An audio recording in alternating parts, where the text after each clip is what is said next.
Welcome to City Talk. It's About Town Deb, Debbie and Yvonne Murphy. Hello, Yvonne, my Sassy Soul Sister. I am your Sassy Soul Sister. Welcome back. Well, she's more than that. She's a dear friend. And that's why you picked the topic today of honoring friendship. Honoring friendship. So what does that mean? Stay tuned. We'll be right back.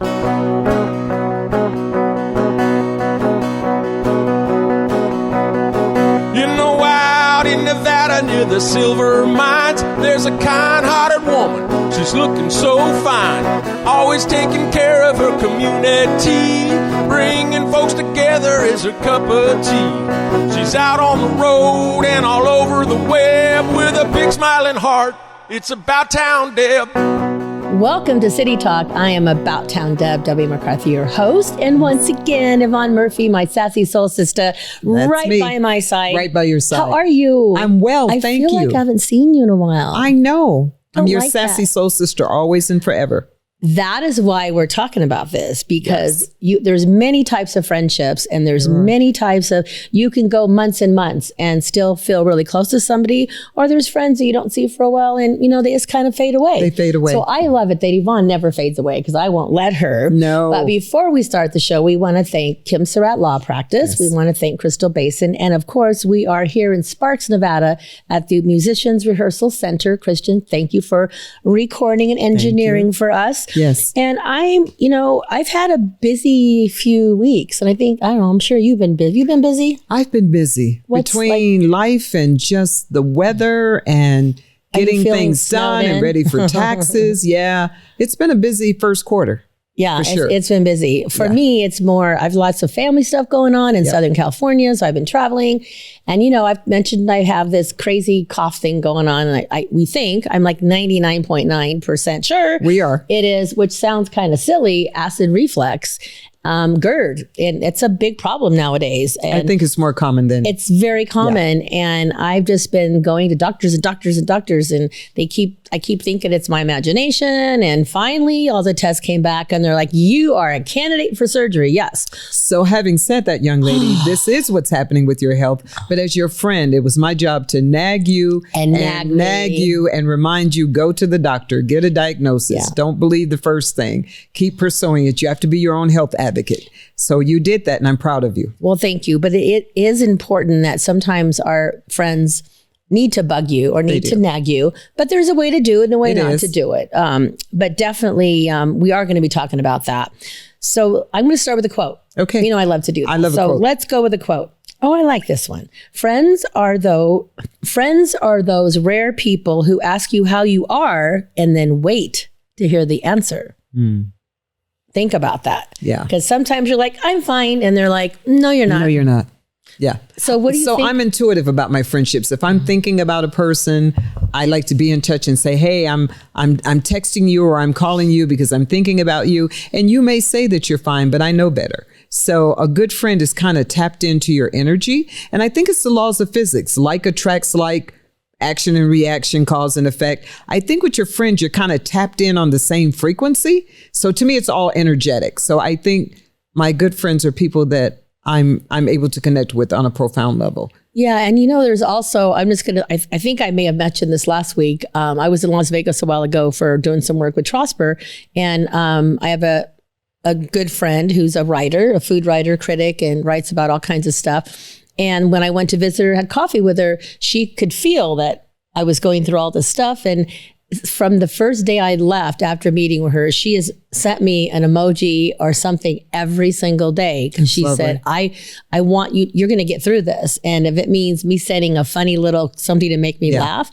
And then I send one back to her. And usually she beats me. So now it's a contest. Who's going to beat who first with it? Absolutely. But it's not like she doesn't feel she has to. Right. And if I'm busy and I don't get one back, she's okay with it. Okay. But I feel like there's different ways you can show your friendship. So I think the thing we have to get clear about is that you have acquaintances, which are people that are just part of your life in a positive way. They could be people you work with, people you worship with, could be neighbors. You have acquaintances, and you probably have a lot of those. But the friends you can probably count most of us on one hand, some of us on two, but a friendship is very, very special. For example, with often amongst women, it's like the sister that you would have been raised with. It's not just an acquaintance. She's literally your sister, and there's a profound connection there. But I think most of us get confused about the difference between an acquaintance and a friend. Oh, totally. That's easy to happen. Yeah. Because you get all of the excitement of building this new friendship. And sometimes it starts out and you just think, oh my gosh, this is incredible. I found an amazing new best friend. And then as time goes by, you're realizing maybe there wasn't so much in common, or maybe you weren't alike. So you know, I feel like we're all so crazy busy that you really need to invest in the friends you know are going to be there for you, not just the acquaintances. It's really work. It's like any other relationship. It's a lot of work. That's why I said to you, your friends are there for a reason, for a season, some people for a lifetime. And I've had quote unquote friends in my life for long periods of time. And then something in their behavior is so completely opposite of how I know them. And oftentimes that causes a breakup in the friendship, and that's painful. So I've had a couple of disappointments, even with all my wisdom and all my living experience. I've had some people disappoint me and not deliver on the promise of being authentic and transparent and true. So we're going to tell you what does friendship mean? And what does it mean? It means valuing the people in your life, treating them with respect and kindness, and not taking them for granted. Right. And I feel like it sounds simple. It does sound but simple. It's really not simple. But you got to keep it in perspective, and you have to balance it. For example, if you're married or in a committed relationship, you got to be careful that your friends don't come between you and the person that you're committed with at a soul level. So I've seen friendships where perhaps the female in the relationship, she's very close to someone and the husband becomes jealous of that. And he's like, well, you spend more time with your girlfriend than you do with me. So it's an art that you have to learn how to balance, and you have to learn how to keep it in perspective. And it has to have boundaries. No matter how close you get to someone, there has to be respectful boundaries, because it's just not healthy if you don't have boundaries. Totally agree with that. Yeah. So it's time for our first break. We come back, we're going to dig a little deeper into honoring friendships. We'll be right back. It's Deb and Yvonne. Sounds good.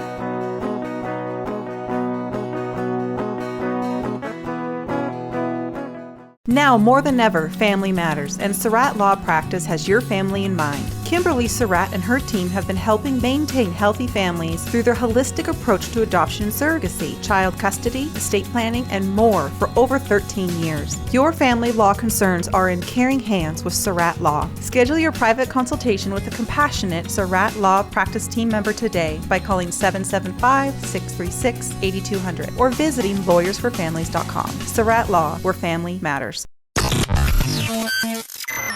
You're enjoying this episode on Angel Fenix Productions Podcast Network. To explore a complete lineup of quality programs and media production services, head on over to angelphoenix.com or like our Facebook page at facebook.com/Angel Fenix Productions. She's out on the road and all over the web with a big smiling heart. It's About Town Deb. My town, your town, or any town, this is About Town Deb presents City Talk. Now, back to the show. We're back to City Talk with About Town Deb, Debbie McCarthy, Yvonne Murphy, my Sassy Soul Sister. I'm here. And I wouldn't think of anybody better to have a conversation about friendships than Yvonne, because you value your friends. I do. You value your family. Yeah. I do as well. And we were talking about sometimes you need to break up with a friend. You do. Girl or guy. Well, it's tough. I mean, it's interesting. We all evolve. You evolve, they evolve. So, maybe in the new season, or as you're evolving through a season, maybe you outgrow each other. Maybe sometimes you got to know when it's time to take a healthy break. And sometimes you have to have that uncomfortable conversation that says, you know what, let's take a break for a minute. But that can be very hurtful. Because I've had a situation where we took a break and I didn't know why we took a break. Well, that's a whole different ballgame. Right? So she called the break and I'm thinking, oh, I'm the best friend on the planet. So why would anybody want to take a break, right? Like, hello, like I miss Yvonne. And but the truth of the matter is, it might not be about me. They may be going through something. They may have family issues. They may have health issues. They may have a reason why they can't be fully invested and they need to back up. But then again, That's one side of the coin. On the other side of the coin, I have a very dear friend. She just happens to be my attorney. And when my health was in jeopardy and I had a major health scare, this is a woman who not only went to all of my appointments, she knew that I couldn't understand anything the doctor was saying. Because when you're the patient, you can't understand the word that's coming out of their mouth. Window. And I work in the industry and I'm just looking at him like, what are you talking about? This is a friend who went to all of my appointments, who held my hand all the way to the surgery date, went to 2 different surgeries with me, took me to her house to recuperate because I didn't have family here to look after me and I needed to be looked after. And this is a woman who's a professional attorney in town with a major practice. So at $450 an hour, she put her life on hold for you to take care of me. That says a lot. Now, I have to tell you, up until that health scare, I didn't know we loved each other that much. But when I called her on the phone crying that I had a situation, she didn't hesitate. She said, I got you. I said, but who's going to take care of me? And I'm not going to even be able to sort the mail in the mailbox. And who's going to pay the bills? And who's going to get me to the appointment? She went, Yvonne, I got you. She really meant that. So I've seen friendship. I've seen the pendulum swing both ways. I've seen people just show up and show out and just be more than you could have ever fathomed. And then I've got other friends that left me disappointed while I was standing there going, what in the Sam tarnation is going on here? Like, what is happening? But one thing I think you got to remember, if a person needs to take a break, it might not be about you. They may just need to take a break. So that's exactly. So this was saying what makes a friendship break up. There's a lot of factors that can cause you to lose friends. Sometimes you just can't do anything about it. Sometimes they're moving. Yep. They have new family obligations. Let's say you have a marriage, kids. Let's say you have a child who needs extra attention and you can't be there for your friend every minute because your child needs you. Or maybe it's work related. Sometimes you're going to be working out of town or you just can't be around as much or you have a different job. Yes. And then it says another reason why you might break up with a friend is unresolved conflicts. Yeah. And you were talking about that. You or your friend can't see eye to eye on a matter. And you got to know that you might not always see eye to eye. Yeah. They're not your spouse, they're your friend. So there's got to be mercy and grace involved. It's got to be fluid. You've got to give people some space because the truth of the matter is they may meet me in the middle of a mental health crisis. And you have no idea. And you have no idea. Maybe they're bipolar. Maybe they're experiencing depression. Maybe they're having a health scare and they don't want to tell you because they're afraid to speak it out. You just never know. But friendships are work. Like any other relationship, you have to invest in it. You have to work, but it has to have boundaries. It has to be balanced. And I think of it as it has to be mutual and it has to be participatory. It can't be me doing everything and you're doing nothing. Me giving all the giving, you're giving nothing. It has to be an even exchange of energy. Else I think you bore with each other. And then you have that conflict where you don't want to say anything and it can get messy. And I don't know that men go through this the way women do. I think because we're highly emotional, that we take every word and every signal. Oh my God, she didn't text me today. Something must be wrong. Or she didn't compliment my outfit. I don't think men function like that. I think they're more logical. And so they've got a friend and they go play pool or they do archery or whatever they do. And if they got an issue, they just say, hey man, I got an issue with you. They do. And they just say it out and speak it out. And then they maybe get a little rough with each other and then they're done with it. They're done with it. Men are usually done with it. Women, oh my goodness, Debbie didn't text me today. She must be mad at me. She must not like it. And we just go through a lot. So I think it's complicated. No, it's definitely complicated. But I also feel like we make a choice to make that decision to be in that relationship and that friendship. And if we have issues going on, if they were your friend, I'd say, Yvonne, I'm really struggling right now. Right. I'm really in this weird funk and I just don't feel like doing anything. It's not you, it's me. I'm really struggling. And you'd be going, okay, but I'm here, but you want to talk about it. And I feel like it's important that we realize that. And if they need the space, I love it when somebody tells me why they need the space. Right. That really does make it easier. Helps. Yeah. But if you don't know why, I think sometimes if they're not ready to tell you, sometimes you just got to let it be and not put that guilt on you or them. I don't know how to say this except to say I had a long-term friendship that was about 25 years. She lived here in Northern Nevada. She a year ago decided to sell her house and basically leave the country with a gentleman that she was with. And that's fine. That was all good. And two things came up in that situation. I didn't exactly get along with him. We didn't see eye to eye. So that put strain on our friendship. Yes. Because if she's got to choose between me and him, guess who she's going to choose? She's going to choose him every time. So that was fine. But recently, in the middle of the night, she sent me a text to say that he had succumbed to cancer and he had passed away. And I immediately wrote her back and said, I'm here for you and I love you. And let's get together and connect and let me help you walk through this, because we all know that I've been through that. The other side of the coin is, though, friendships are very sacred. And I think my grandmother might have had it right. She said, if you get 2 or 3 in your lifetime, consider yourself lucky, because these are people, these are your do or die. They're there for you no matter what. The other thing I want to say about friendship is I'm very cognizant of the clock. If I have a friend that's married, I'm not going to call her during the dinner hour. I'm not going to call her on the weekend. That's spouse time, family time. So I may fire off a text and say, hey, can we get together next week? I need to talk. And then let it be her option to say, I'll call you in 15 minutes, because she wants to know why I'm sending her that text. But I don't interrupt my female friends when they're home with the man in their life, because there has to be boundaries.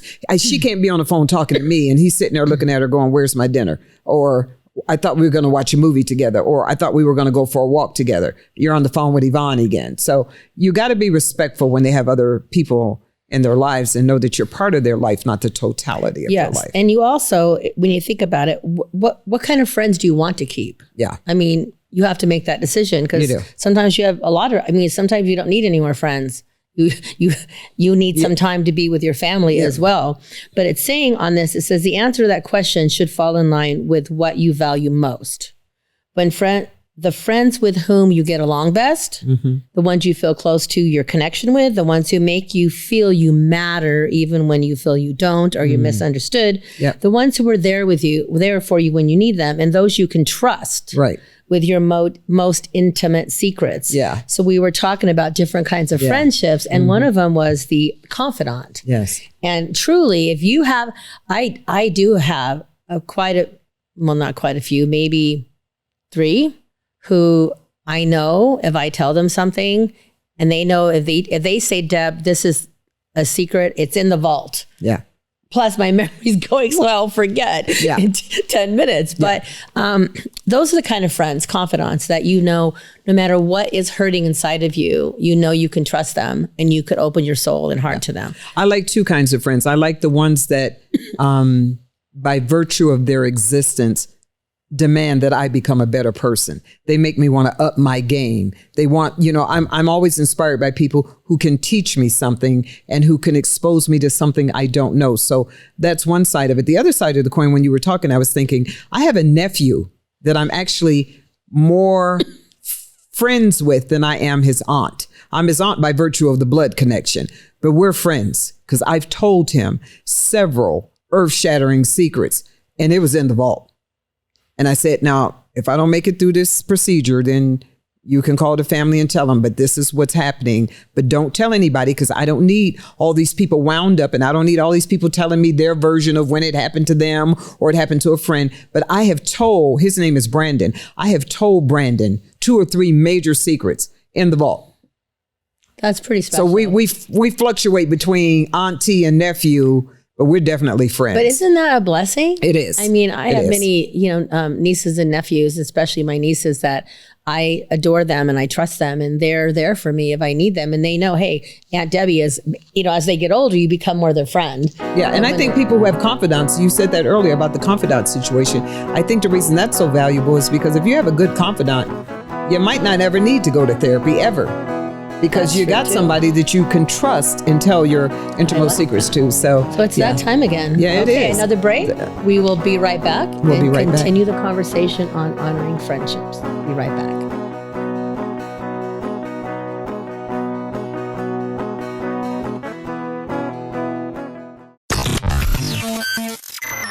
You're enjoying this episode on Angel Phoenix Productions Podcast Network. To explore a complete lineup of quality programs and media production services, head on over to angelphoenix.com or like our Facebook page at facebook.com/Angel Phoenix Productions.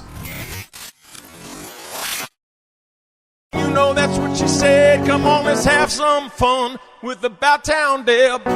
My town, your town, or any town, this is About Town Deb presents City Talk. Now, back to the show. Welcome back. Third segment. About Town Deb and Yvonne Murphy in the house. So fast. Well, this is really a good topic. And like I say, I'm really glad that you're sitting next to me with the topic. And you know me, I love my quotes. So, but first, Grandma B, shout out. I don't want to forget Grandma B and LA and my family. Grandma B. I actually was in LA. And I actually was the first time in many years that I got to spend the night at my mom's apartment. Wow. So Grandma B, thank you. She spoiled me. Yes. And we were able to go through her close friend, best friend. Speaking of friendships, yes. Pauline had passed and I was there to help go through all of her stuff. And we're going to go off the road here because this is really cool. We don't always really know. We think we know somebody, but we really don't. No, you don't. And you had talked about that. So Pauline I love you, Pauline. So, and all Pauline's family. Pauline was more like an aunt because she was my mom and her were friends over 65 years. And I could be a little stinker sometimes. Oh, no. Me? Yeah, I was. But Pauline was like the discipline. Yeah. Like she was like, you have to teach Deborah this. She called me Deborah. You have to do this. We got to do this. And at the time I thought, well, maybe she doesn't like me. And I was like, not really sure. And then I was going through all of her mementos with my mom. And she saved all these photos of myself when I was little. Yep. She saved photos of all of her nieces and nephews, their graduation, their this, their that. If somebody passed, she had all the little prayer cards. She truly had a whole nother side of her that I don't know if any of us knew. Right. And then we found this poem that she wrote, and I was going like, because my mom said, will you write the eulogy or whatever you say at this? Yes. I'm like, okay. Somehow I seem to be getting that job lately, but when I went through her stuff, I learned so much about her. And it just made me feel like, wow, I wish I would have taken the time. So speaking of friends, all ages, maybe find that time to dig a little deeper. Yeah. Not just, hey, how was your day? How was that movie?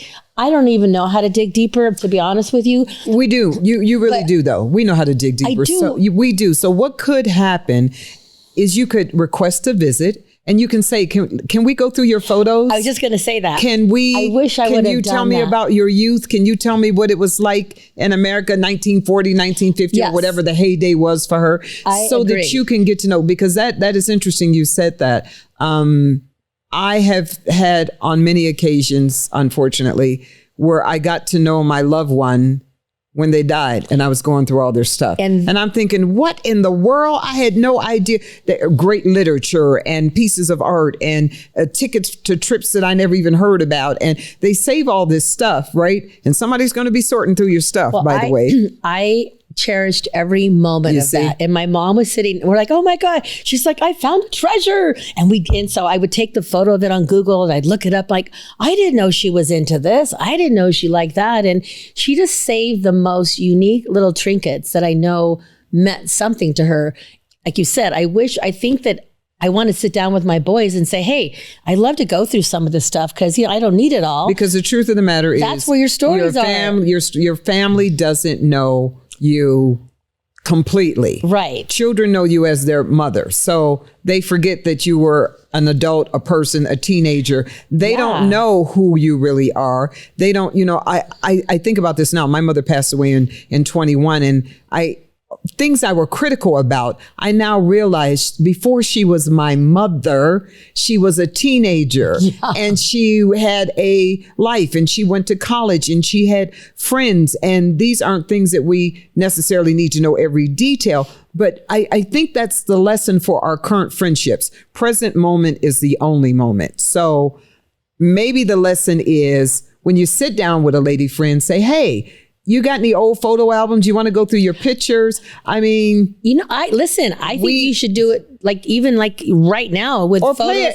play a game. What is it about your life that I don't know? Tell me a story about you in your 20s, something I wouldn't know. I mean, I think you'd be fascinated to find out that people are multidimensional, it's multifaceted, and people are much more complex than you know. So when you meet a friend, you're just, well, Chris Rock say you're meeting a representative, because this is when they're putting their best foot forward and they're, you know, they're all dialed up and they got the ponytail right and got, you know, they got the blush on and the lip gloss. You're meeting the representative. But what about the real you? The way you wake up on Saturday morning when you open the door before you get groomed up and people are going, whoa, okay, that's the real me though. You should know all the sides of me. I have to say there's many times I've opened my front door and my neighbor's there and I'm like, oh my God. They're like, hey, it's fine. Yeah. Come on in. I go, come on in. And you got your baseball cap on or do-rag, no mess. It's bad. Right, no makeup. I go a lot without makeup. So, but anyway, I just wanted to mention Pauline because I really didn't understand her. And I'm so bummed that the times I thought she really was so stern, she wasn't. She was just a caring, loving person. And when we come back in the last segment, I know I'm going to read this poem because it totally took us all by surprise. And I only found it. I was going through paperwork and all of a sudden these 3 little papers just floated. I'm like, what? Like it was crazy. And I'm like, oh, I go to my mom, this is Pauline's handwriting. She goes, yeah. And I read it and I thought, wow. She was so wise. Wow. But so if you're listening, any of Pauline's family, because I know that one of Pauline's cousins, Julie, who I got reacquainted, she was one of the first of Pauline's relatives that I met. And we spent some time together as like little kids. And so, I'm going to read the poem later on, but it's really good. But I think, again, remember to cherish those friendships that are so close to you and try to, you know, every now and then just So do you know when the 2 times are your friends come together and it's odd? When people get married, then you have friends that don't know your other friends. And then they're all at the wedding go, well, how do you know the bride? Or how do you know? It's when you get married and at your funeral. People show up in there. They're going, well, how did you know her? Oh, I went to high school with her. Oh, I went to college with her. Well, how is it in a whole lifetime you've never met some of these people? So I realize in my life, I have a tendency to keep the groups separated because it was the group from back in the day when I was in Las Vegas, running up and down Las Vegas Strip. That's a group. And then you got your church group, you got your family group, you got your professional group. I tend to keep all these groups separate. Well, I think we all do that. But then they all come together for a wedding or a but at the funeral, it's not going to do you any good. And hopefully it's not a baby shower for me because that'd be a miracle. That's a whole nother show. That's a whole nother show. But the other thing I want to talk about with friendships right quick is when you get jealous of a friend for bringing another friend into the circle. Because in truth and honesty, that has happened to me. I have a long-standing, hot, fiery, caliente Latina friend. And she'll say, oh, I want you to meet such and such. And I'm like, oh, such and such. Who's that? Well, who is Lolita? And where did she come from? And what's her story? You know, I'm all indignant about it. You get a little possessive about your friends, and you got to remember that that's not healthy. Actually, you said exactly what was written. It says, when this happens, make sure you're not too critical of them. That's exactly. If your friend and someone else ended up building their own friendship, it means they were able to understand each other to a certain degree. You will not always understand, but they will. So like you said, a time, a season. Yep. And you can't be all things to people. Right. Your best friend can't be everything you need. No. I mean, your best friend might be your best friend, but you have a completely different relationship with acquaintances. You have a different relationship with your husband, boyfriend, confidant, whatever. No one person can be your everything. So, no. I mean, ideally in marriage, that's about as close as you're going to come to it. But generally speaking, your friends can't be everything you need. So, and you know what? We've not talked about befriending yourself. I mean, at the end of the day, how do you get a friend? You got to be a friend. But the truth of the matter is, we talk about other people. Are we being friendly with ourselves? I don't think we are all the time. No, probably not. I think we're too critical. We're our own worst enemy. We're very critical of ourselves. So maybe we should take a good look too at how we even respond to our own needs relative to how we respond to other one's needs. Because, you know, people always say to me, oh, Yvonne, you have a lot of friends. Well, you got to put yourself in that position. You have to be a friend in order to have a friend. I'm going to be keeping it real moment. So people think, hey, it's About Town Deb. I've got all these friends on Facebook. I'm at all these events. And so Georgia, Jazzy Georgia, my cousin, got her through my marriage. I love to say that. But sometimes we'll be sitting at home and we're like, well, what should we do? Who should we ask? I'm like, I don't know. Do I gotta go on like Facebook? Do I have any friends? It's like a weird thing. That is interesting. You brought that point up with the little bit of time we have left, because we live in a culture where we measure based on TikTok numbers or Facebook numbers. You could have 500 friends on Facebook and be sitting at home lonely. I'm telling you. So, that we're using that term friends really loosely, but I think we live in a culture where people mistake likes for friendships. 500 people, 600 people. They got 1.7 million hits. Well, that doesn't mean that those people all genuinely, authentically care about or they you, even really or know need you. to, or that they know you, or that they should know you. Or you even know them. Yeah. I mean, I think that with all the social media, you feel like you know them. No, I you feel don't. like, but you really don't know really them. don't. Or there's acquaintances or work acquaintances where you're all friends, you hang out together, but have you ever been to their house? Yeah. Have they been to your house? Have you sat down, had a cup of coffee? That's a good conversation to have when we come back. How do you measure it? What investment is required in a friendship? How often should you see a friend or talk to a friend? No, I agree. And one more thing before we go to break, because we're talking about that, I think we also have to respect the idea when you have young kids, your kids are all friends, you go to baseball games and soccer games. And then as you get older, you got high school games and this, and all of a sudden, all of us moms and dads were together 24/7 for 12 years. Now they're gone. And then now they're off in college. They're not seeing each other. And then all of a sudden, these adult friends of yours, now you're not seeing them 24/7. You're not on all these weekend trips with them. Right. So you have to be respectful to know that, they move on, they get grandkids and their And life it's changes. it's another chapter. It's another season. So I'm going to do one more quote as we go out to this break. 'Cause I don't think I did the last one. And then we'll come back. We're going to dig final months. Here we go. It's the friend you can call at 4 in the morning, no matter what. Yep. I have a few of those. I leave my phone on. I leave my phone on too. It's charging, but it's on. And I say to people, call me anytime. I'll take the call. Before we go out to break, here's one. Friends are part of the glue that holds life and faith together. That's a good And place to stop. we're going to stop with that. We want you to take that in, take your faith, take your friendship in. We come back, we'll continue the conversation. It's About Town Deb and Yvonne. Hello.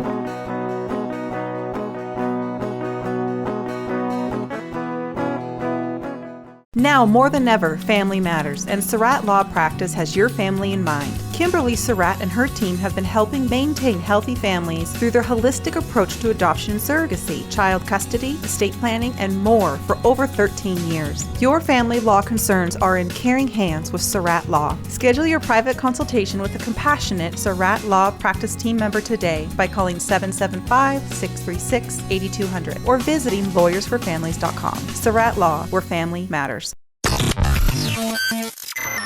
You're enjoying this episode on Angel Phoenix Productions Podcast Network. To explore a complete lineup of quality programs and media production services, head on over to angelphoenix.com or like our Facebook page at facebook.com/Angel Phoenix Productions.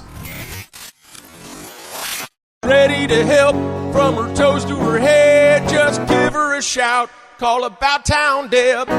My town, your town, or any town, this is About Town Deb presents City Talk. Now, back to the show. Welcome back. Final segment, City Final Talk. Yvonne, I segment. just love having Yvonne here. And the best part of Yvonne is that when she talks about friendship, she means it. I mean it. And I love that you can see her strength. And I know that we feel your strength out there because we're feeling strength right now. We appreciate it. We're sharing moments of our time that are, we're bringing you into our life as a confidant. Because I'm like, and I'm going to share some pretty personal Do it. stuff. But this is in memory of Pauline. And it's also in honor of my mom, Grandma B. So here's how when I did her service, I said, I will leave you with a happy birthday poem that I found Pauline wrote as she's celebrating all of her birthdays now up in heaven as she's reunited with her friends. The title of the poem was called The Beautiful in Life. Some talk of it in poetry. Some grow it from the soil. Some build it as a steeple. Some show it through their toil. Some breathe it into music. Some mold it into art. Some shape it into bread loaves. some hold it in their heart. For all you are, for all you do, may everything beautiful come to you. Until we meet again, I added that. That's beautiful. I would have never thought she would have wrote that poem. And I feel like while you're listening out there, try to reconnect with those friends from long ago, or your neighbor, or your mom, or your aunt, or your grandparent, and take that time to just dig a little deeper. Like say, I love the idea of saying, let's get out a photo album and let's just go through it. That is the best way to get to know somebody. That seems to me to be workable, because I'll have weekends where my husband will say, you want to play Scrabble or you want to do Jenga? And it occurred to me that we hadn't gone through photo albums yet. So first of all, you got to get them out, because they're always put up somewhere or in some cabinet buried under something that's dusty. But you need to get the books out and put them somewhere where you can see them, like a coffee table or someplace that's visible. And you need to just go through them, and you're going to see things that strike a chord with you, and you'll see family members that maybe have passed on that you hadn't thought about in a while. You see yourself as a little kid growing up. It will invoke memories, and there will be some emotion. But at the end of the day, if I'm trying to teach and share with my husband who I am and how I became the person that I am now, what better you way? might have to walk back a little bit so that they can have a visual. Now, I grant you, in some situations, you might need to go through that photo book first, and it might be a picture or two you might need to remove because you just don't even want to explain it. And quite frankly, you probably should just shred it, because I am convinced that there are some pictures in most people's photo albums. We should be shredding. We don't need to tell that story. I'm not saying tell everything, but clean the book up and make the book relevant to your life, and share the pictures. I think that's and share the stories. Honestly, I really feel like we should all be doing that now. Yeah. Because what happens with your close friends, your son's like, oh, mom. Ooh, yeah. I didn't know that. And people forget that you used to be 20. Yeah. And you look like he was 20 with some Cyndi Lauper hair, big old pompadour and some curls. And I called it my Diana Ross hair. And Donna like that. Summer, you're all wild and crazy. But people don't know about all that. They see you now and they meet you where you are now. But people need to know what your experiences was. You when you're talking your life history with people, by the way, you don't need to go down every dark alley. You can simply say you were born in San Francisco and you went to San Francisco schools and then you joined the military or whatever you did. You don't have to sit down with a friend and say, oh my God, when I was 9 years old, I was abused, because you got to be careful about sharing a certain level of information, because it can scare people off. It can make people uncomfortable. It can bring up emotion in you that's not being properly managed, and that could trigger something in you. So you got to be careful about the nitty gritty and all the details. Going through a photo album should be reasonably happy. And some things in life are better left unsaid, and you'll know who the people are in your life that you can say, hey, my childhood wasn't so fabulous. It was kind of rough. Well, the intention of pulling the book out is not to depress people. I mean, the intention to pull out the book is to create dialogue. No, I agree. But most of the photos that you do treasure are going to be more of the happy moments. Yes, if you think about it. For sure. You don't put a lot of... And I just want to say, looking through my books, I haven't aged at all. Oh, and I'm just as fabulous as I was when I was 22, at least in my mind. Right. So this kind of, I know I'm still talking about Pauline and my mom, but they had a friendship for over 60 something years. Well, think about what you're saying. Just that. They were friends for 60 years. And they were roommates. They took care of each other. They traveled together. They were there for each other when they needed each other. And so and Pauline at the end had dementia and Alzheimer's. So this is a great quote. So Grandma B, I'm dedicating this quote to you and Pauline, and also to Papa and I and anybody else who has family members that have gone through something like that. A friend knows a song in my heart and sings it to me when my memory fails. Yeah. I mean, the fact of the matter is none of us are going to escape this process without some kind of hurdle. And traditionally in medicine, we believe that heart disease, cancer, and stroke will be how most of us go. Very few people just close their eyes and go to sleep. So the truth of the matter is, I look at this Bruce Willis situation now, and he's now fully diagnosed with dementia and in the full throes of it. And you look at that great career and all that money he made and all the movies and so on and so forth. But he'd give it all back every dime of it back to be able to look at his wife and know her name or his children. He has no concept of who any of these people are. So life is really, really precious and very fragile. But your friends are also an extension of your family, because you don't know who's going to be there in your final hour. It might be your loved ones. It might be a friend. But at the end of the day, you know, I see my doctor as my friend. I go in there and I don't just get, you know, my checkup. I tell her what's going on in my life and how I feel about things. And so, you know, you have to pick and choose who you share your innermost thoughts with. But I think friendship is a very special thing. And you said something that triggered a thought in me. I'm actually mad right now, current time, present moment, only moment, with a friend who has traveled with a lot of her other friends. And I said to her the other day, so I've known you for 20 years. When are we going to take a trip together? So it tells me something about her, because the truth of the matter is, until I brought it up, it wasn't brought up. It hadn't happened because obviously she doesn't feel the need to travel with me. And I have other friends that when I say I want to go somewhere, I want to go to Paris, I want to go. I mean, you know, I went to Paris twice with my pastor's wife, Sandy. She loves to travel and she's a great travel companion. But I've had people in my life I've known for years, and I've never been to Sacramento with them. And I've said, why is that? Why have we, you know, you go to Capri, Italy with this one, you go to London with that one, you go to New York, you go to the New Orleans Jazz Festival. How come we haven't traveled together? What was the answer? There is no real answer, because what the truth of the matter is, I had the answer before I asked.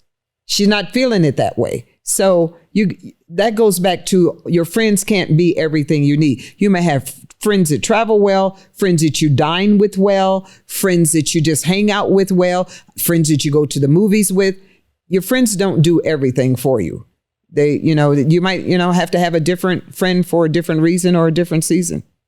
Well, that's very true. Like we were saying, with your kids and the kids' friends, and then, you know, your church friends. I mean, I have groups. I had the T-ball mom friends, and I still have my church friends who are, we still go to, you know, we're friends, but a lot of us, some have moved and some have gone this way. And then especially with me, I went from being St. Albert's Parish Life Director mom to About Town to caregiver for my dad to About Town Deb. So I think people assumed she's just so busy. She forgot us. I didn't. I love them, and I want to be with them. It's hard, you know, because people just assume we're busy sometimes. And so really it's important to reach out and just say, hey, what you doing? Or you want to go for coffee? And if they can, it's okay. But at least you asked. You know, maybe we can end this with some thoughts about, you know, a question like, what kind of friend are you? And how do you show up as a friend? And what are your requirements as a friend? What do you bring to a friendship?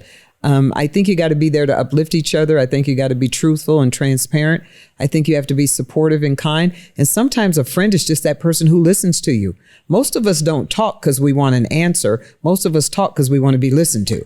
So that is so true. So maybe, you know, at the end of the day, we all need to just step back and think about, you know, even in a marital situation, as a husband, are you being a good friend to your wife?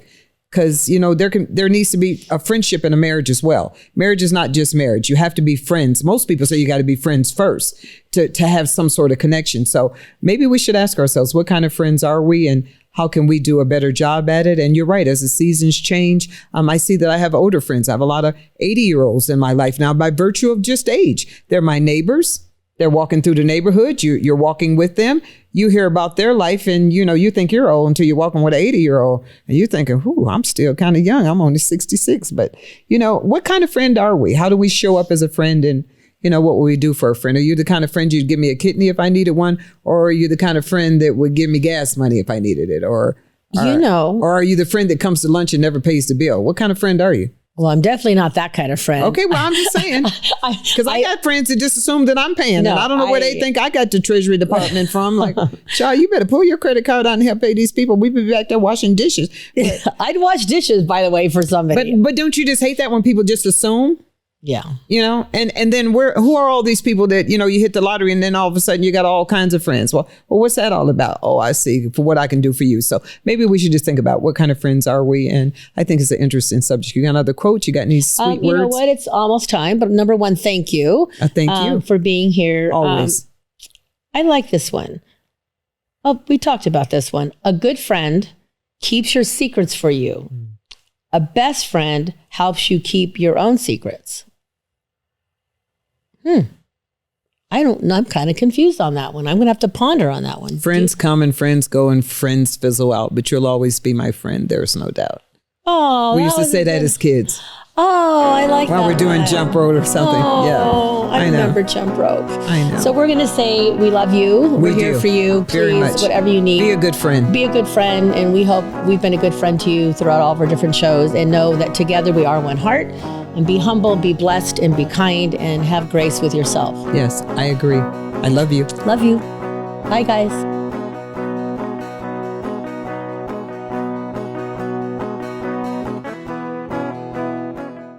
This podcast was a production of Angel Phoenix Productions. Explore more episodes of this show or other great shows on the Angel Phoenix Podcast Network by visiting angelphoenix.com. The views expressed in this show do not necessarily represent those of Angel Phoenix Productions or its advertisers and may contain language that's unsuitable for younger listeners.